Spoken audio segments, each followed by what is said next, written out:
ಎಲ್ರಿಗೂ ನಮಸ್ಕಾರ. Mix ಆರ್ಟ್ಲ್ಯಾಂಡ್ YouTube ಚಾನಲ್ಗೆ ನಿಮಗೆಲ್ರಿಗೂ ಸ್ವಾಗತ. ನಾನು ಬೇರೆ ಕೆಲಸದಲ್ಲಿ ಬ್ಯುಸಿಯಾಗಿದ್ದರಿಂದ ವಿಡಿಯೋ ಹಾಕೋದು ಲೇಟ್ ಆಗ್ತಾಯಿದೆ, ಕ್ಷಮಿಸಿ. ಇವತ್ತಿನ ವಿಡಿಯೋದಲ್ಲಿ ಪ್ರತಿ ಸಾರಿ ಹೇಳೋ ಹಾಗೆ ಸಿಂಪಲ್ ಹತ್ತಿ ಹಾರವನ್ನು ಮತ್ತೊಂದು ಸಿಂಪಲ್ ಹತ್ತಿ ಹಾರವನ್ನು ಮಾಡಿ ತೋರಿಸ್ಕೊಡ್ತಾ ಇದ್ದೀನಿ. ಹತ್ತಿ ಎಳೆಗಳು, ಕಲರ್ ಶೈನಿಂಗ್ ಪೇಪರು, ದಾರ, ಕತ್ತರಿ, ಫೆವಿಕಾಲ್, ದೀಪದ ಬತ್ತಿ ಇಷ್ಟನ್ನು ಯೂಸ್ ಮಾಡ್ಕೊಂಡಿದ್ದೀನಿ. ದೀಪದ ಬತ್ತಿ ಮತ್ತು ಹತ್ತಿ ಎಳೆಗಳನ್ನು ತೆಗೆದುಕೊಂಡಿದ್ದೀನಿ. ಹತ್ತಿ ಎಳೆಯನ್ನು ದೀಪದ ಬತ್ತಿಯ ಸುತ್ತಲೂ ಇಟ್ಟುಬಿಟ್ಟು ದಾರದಿಂದ ಗಂಟಾಕ್ತಾ ಇದ್ದೀನಿ ಕೆಳಭಾಗದಲ್ಲಿ. ನನ್ನ ಒಂದು ಹಳೆ ವಿಡಿಯೋದಲ್ಲಿ ಇದೇ ಥರ ಇರುವಂಥ ಸ್ವಲ್ಪ ವ್ಯತ್ಯಾಸ ಇರುವಂಥ ಒಂದು ಡಿಸೈನ್ ಮಾಡಿ ತೋರಿಸಿಕೊಟ್ಟಿದ್ದೀನಿ. ಫೋಟೋದಲ್ಲಿ ನೋಡುವಾಗ ಒಂದೇ ಥರ ಕಾಣಿಸುತ್ತೆ, ಆದರೆ ಮಾಡೋ ಮೆಥಡ್ ಬೇರೆ ಇದೆ ಮತ್ತು ಡಿಸೈನ್ ಸ್ವಲ್ಪ ಚೇಂಜ್ ಇದೆ. ಇವಾಗ ಕೆಳಭಾಗದಲ್ಲಿ ಕಟ್ ಮಾಡ್ತಾ ಇದ್ದೀನಿ. ಈ ರೀತಿ ಬಂದಿದೆ. ಇದೇ ರೀತಿ ಹಾರಕ್ಕೆ ಎಷ್ಟು ಬೇಕೋ ಅಷ್ಟನ್ನು ಮಾಡ್ಕೊಳ್ಬೇಕಾಗತ್ತೆ. ಎರಡನ್ನು ತೆಗೆದುಕೊಂಡಿದ್ದೀನಿ. ಎರಡನ್ನು ಸೇರಿಸ್ಬಿಟ್ಟು ಕೆಳಭಾಗದಲ್ಲಿ ಟೈಟಾಗಿ ಸುತ್ತಬೇಕಾಗತ್ತೆ. ಅದು ಸ್ಟಿಫಾಗಿ ಬರಬೇಕು. ಕೆಳಭಾಗದಲ್ಲಿ ಹಾಲನ್ನು ಬೇಕಿದ್ದರೂ ಯೂಸ್ ಮಾಡಿಕೊಂಡು ಸ್ಟಿಫಾಗಿ ಬರೋ ಹಾಗೆ ಮಾಡ್ಕೊಳ್ಬೋದು. ಇವಾಗ ಹತ್ತಿ ಎಳೆಗಳಿಗೆ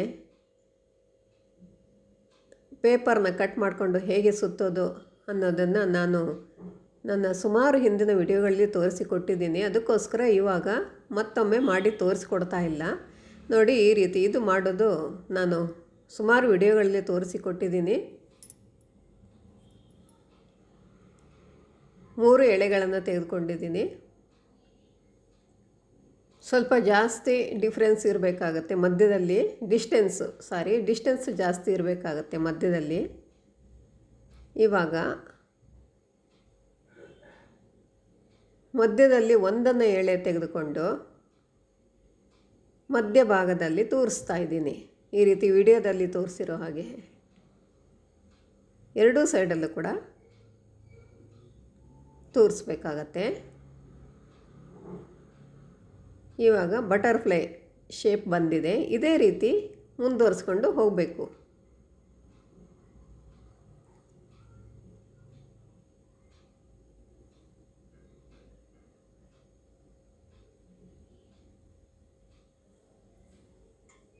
ಇವಾಗ ಡಿಸೈನ್ ಮಾಡಿದ್ದೀನಿ, ಅದಕ್ಕೆ ಡೆಕೋರೇಟ್ ಕೂಡ ಮಾಡಿದ್ದೀನಿ. ತುಂಬ ಗ್ರ್ಯಾಂಡಾಗಿ ಕಾಣಿಸ್ತಾ ಇದೆ.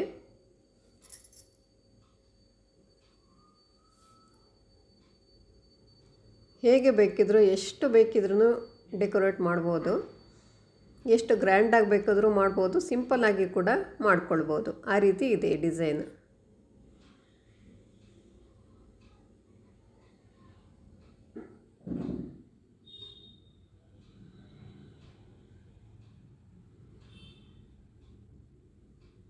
ಇಲ್ಲಿಗೆ ಹತ್ತಿ ಹಾರ ಮುಗಿದಿದೆ.